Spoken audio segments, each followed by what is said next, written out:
what is the process for identifying who you want to work with? You said some emotional stuff, like the people that energize you, Yep. but like, what does that look like? Pretty intentional about sitting down and journaling about it. And then I've been reading The One Thing by Gary Keller and Jay Papasan. I think that's his last name. I can't pronounce his last name, but he was on a podcast that I filmed. I can't remember it.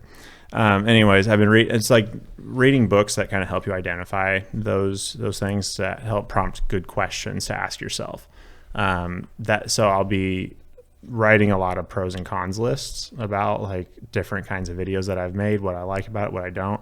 I've learned that I really, really enjoy process-oriented videos. I did one with a manufacturing company recently that it was a bunch of engineers giving me feedback, and I loved it because they get very detailed, but they know exactly what they want. They know where they want it.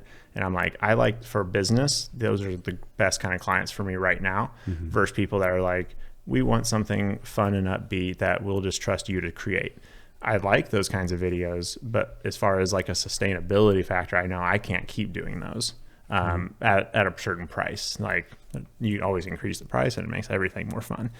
But I'm learning to enjoy like the systematic videos, process oriented stuff. We are filming courses for people now. Okay, I was going to ask, is that like internal videos? Yeah, we've done internal videos for people. And if you don't know the parlance, it's like you're making a video that is like anecdotally, I have a client where like they have 10,000 employees, and it's like we can sit and train all these people, or we can show them a video, and most people will get it after the video. So there's like a lot of value in that, but internal meaning that it's only going to get shown in the company versus going up as an ad, right? So that's all the process 100%. videos. Yep. Okay. So I'll do that.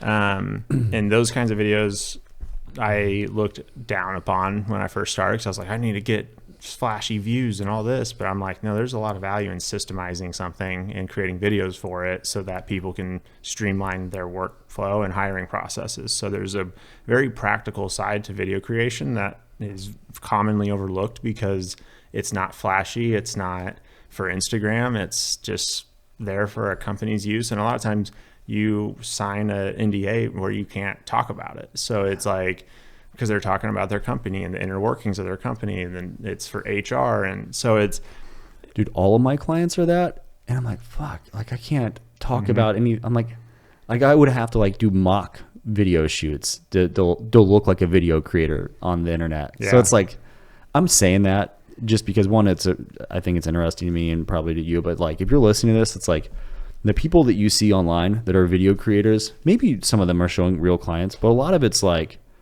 a lot of the real work as a videographer or a filmmaker or whatever, like you can't, like you just said, you can't show it. Like I can't talk about any of my clients. I said some names to you before and you've said some names to me. I'm like, that's cool. Why don't I ever see that? It's like, because I can't talk about it. Right. Yep. That's so true. It's that, you know, what cracks me up the most on Instagram lately is the people that have like the sweet editing setups that do a bunch of videos with like some motivational text overlay, where it's like, I always want to know, what are you guys editing?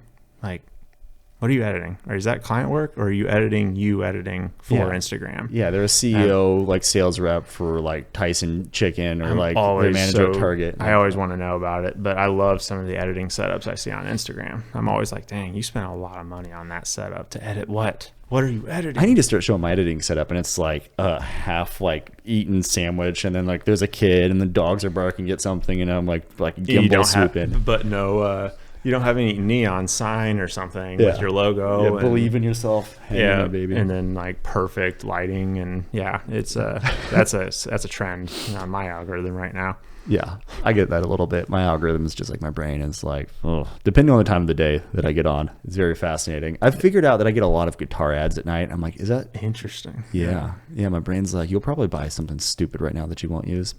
That's hilarious. Anyway, I see that. I think what I'm personally going to be working on this upcoming year is my own YouTube channel, though.